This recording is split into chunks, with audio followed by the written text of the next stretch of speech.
Well, good morning. It's another hot day in June. I was going to sit outside, but oh my God, it's so humid out there. It's not real hot yet, but oh my God, it's so humid. I felt sticky just walking out the door, so I said to hell with that. I'm gonna stay in the house and do this one. I felt compelled to do this video because there's been a lot of people talking over the internet and Facebook groups. When you talk about retirement and living on Social Security, there's a lot of people that put people down for that. And I just want to tell you a story that maybe if you feel that way about people that only live on Social Security, or maybe you can tell others this story. I guess it's okay. But frankly, in the end, this video is for some people in my life that I want to know about years from now whenever I'm gone and they're curious about it.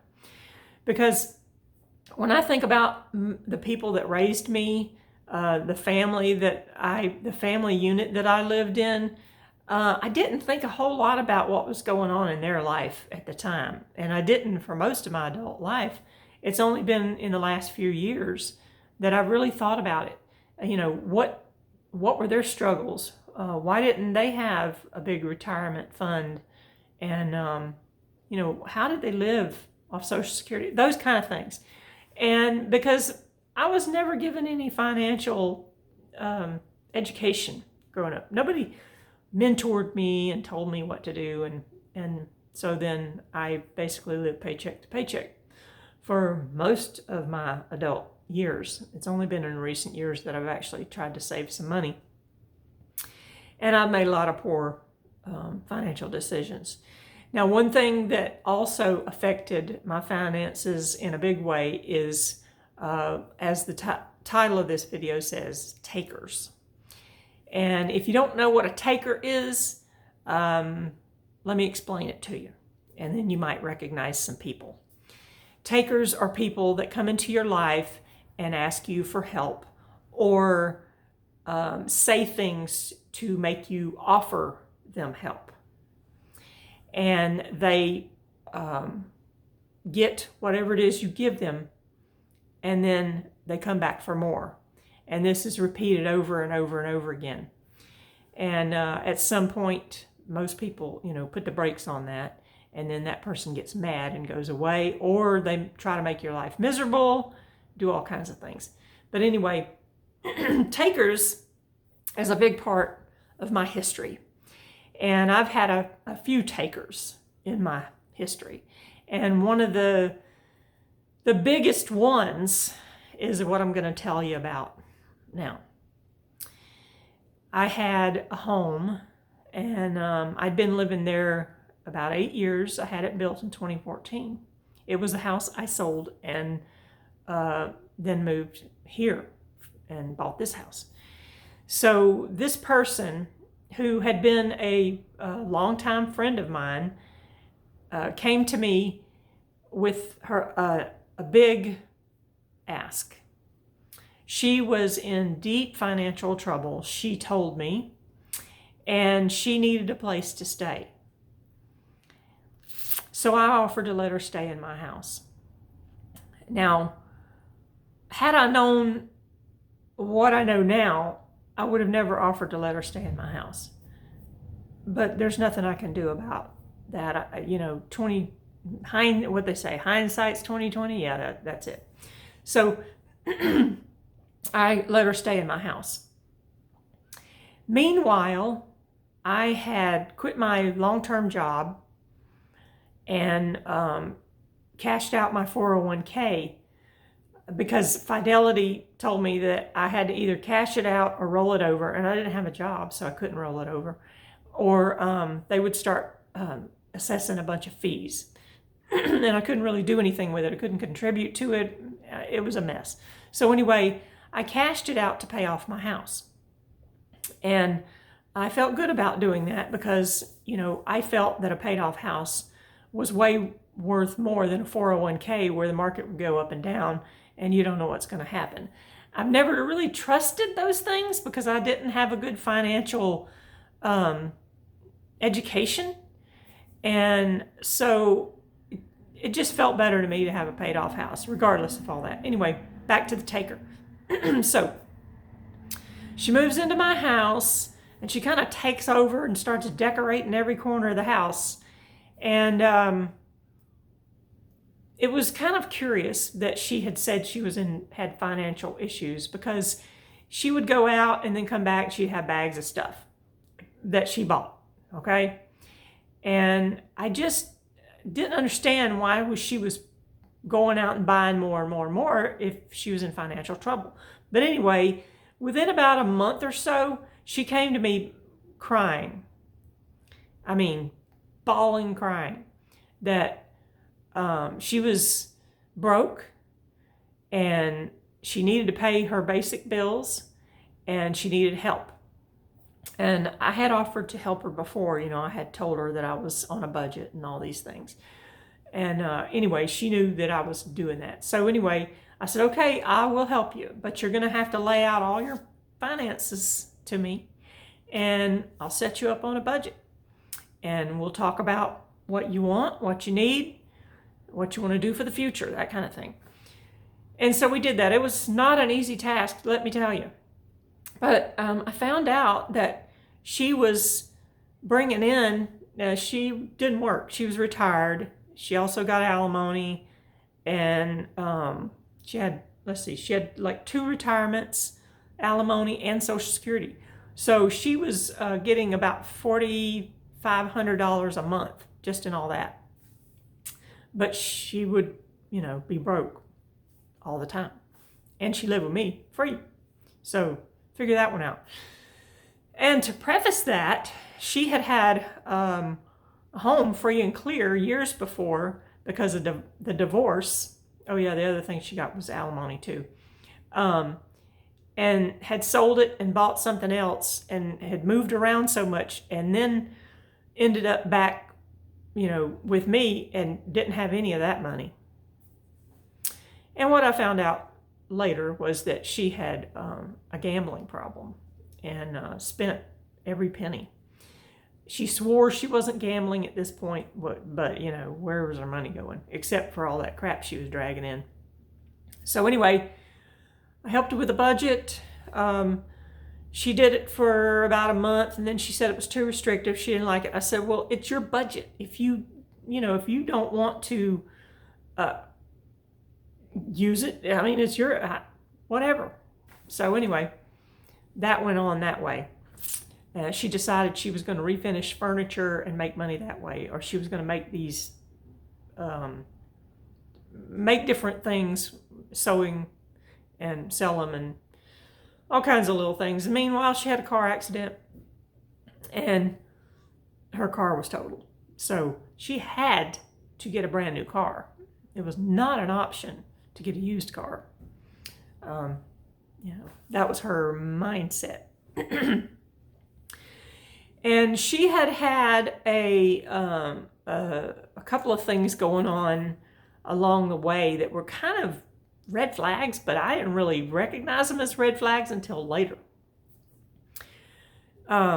So she had a lawsuit with a cruise company, a cruise line that she had won.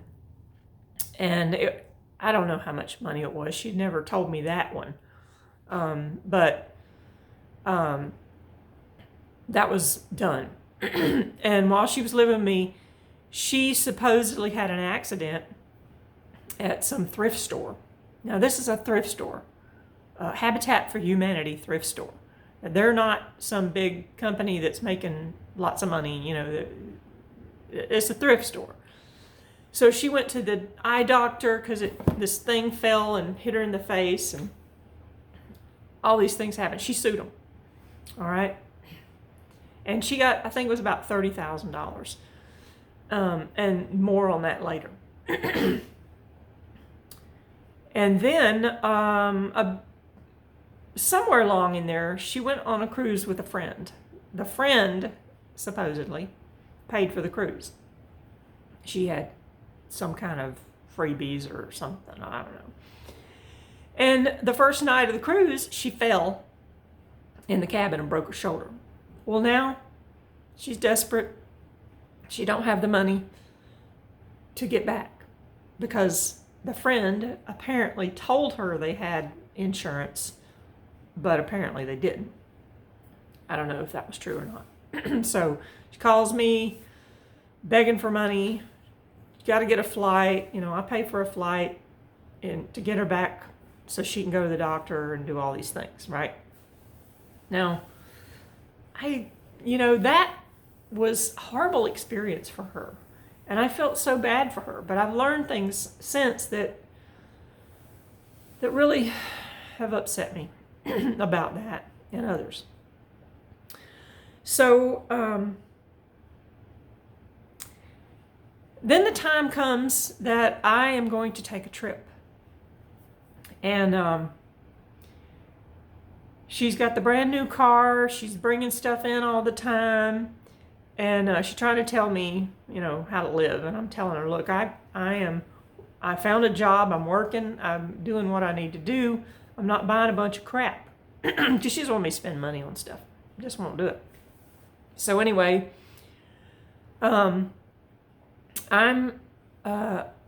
came down here to South Florida about this job. And I told her, you can stay there. You have the whole run of the house. And I'll just get an apartment down there. And then, that's the way it'll work until I decide whether I want to stay or not. And so she calls me after about a month that I'm here. And she says, she's telling me things that's going on, whatever. She's always got some kind of drama going on, telling me about her visits to the doctor, about her eye, and some other things. And then she mentions that she fell in my house. And I can see how that happened because she has so much crap piled up everywhere. She probably tripped over something. But I got to thinking about it. And I realized that she was running scams on people. And, it scared me because she had sued a cruise line before about some kind of injury that she had. And I don't know the details of it, so I can't speak to what it was. Then she was suing the Habitat for Humanity because this thing fell on her while she was in there. And then she was also suing the other cruise line because of her injury when she fell and broke her shoulder. And when that happened, you just don't know the fear that I had. My house was paid off. And if she wanted to sue me, say she fell and really hurt herself, because she said she didn't hurt herself. She said she was fine. If she wanted to sue me, she got injured, she wanted to sue me, she could have technically wiped me out completely. And it scared the holy shit out of me. And so I decided I needed to get her out of my house. And I had no idea how I was going to do that. No idea. So we talked about different things. I'd call her on the phone or she'd call me on the phone. And we just talk about different things. And she asked me about selling my house. And I said, well, I hadn't really thought about it. I'm still, it was very early on. I hadn't even been here a month. And I didn't know. I knew I had signed a contract to be here 2 years. So, and she was telling me how the market was way up and I could get a whole bunch of money for my house. And I was like, oh, yeah, okay. So after several times of talking to her, I realized that she was hinting around about me selling my house. And although she kept saying she didn't want me to sell my house, she didn't want to move.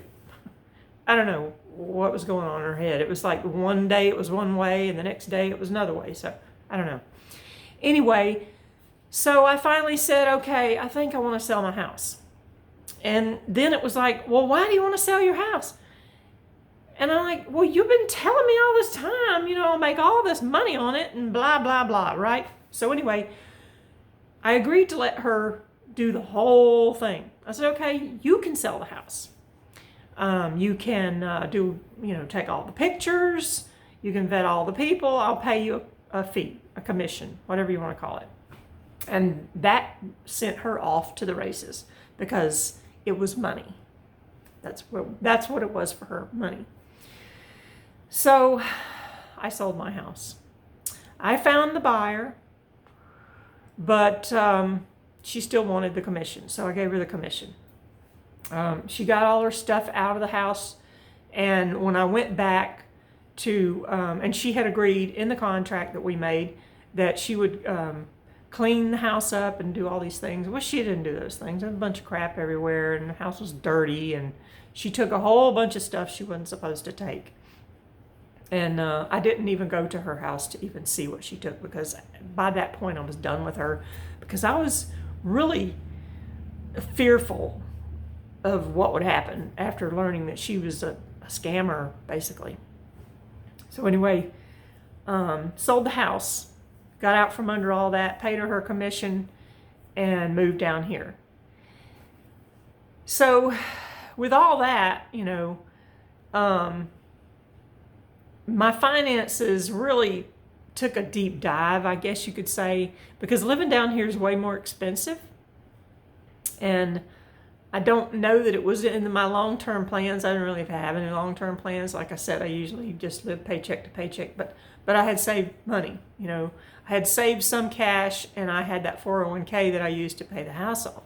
So I was counting on the house to be a huge equity boost for me. So that's where I am with that. Now, I know I've said before, this house is up for sale, and I'm going to move back to my hometown. Now, prices aren't as high as they were when I sold my house there, so potentially I could get something decent or just rent. I don't know. But anyway, the point of this video is talk about the takers. Now, she didn't take a lot as far as, well, maybe she did. She took money. She took my peace of mind. She took a lot of my property. She took away my faith in friendships. I mean, there was a lot that I lost. I thought she was a friend, but she really wasn't a friend. I don't know what she's doing now. I don't want to know. I don't care. People ask me about her because we were friends, and I tell them I don't know. The last time I talked to her, this is where she was, whatever.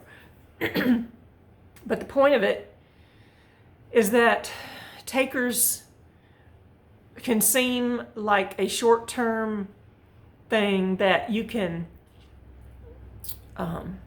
nip it in the bud and be rid of it. But some are more subtle. When they start taking your peace of mind, your sanity, your faith in friendships, that kind of thing, they take a lot more than just what you gave them financially. So anyway, that is my story about one taker. And I don't know if it's really a good idea to put it out there, but I am going to put it out there because I am hoping that one day that my grandchildren will see this video and will understand why their grandmother did what she did when she did it. I don't know. They may not ever see it. Who knows? I may do another one about another taker that was more financial taker, really devious. But anyway, that's for another time. So anyway, have a great day. And if you lasted this long, thanks for being here. Thanks for listening. If nobody hears this, at least I got it off my chest. Thanks.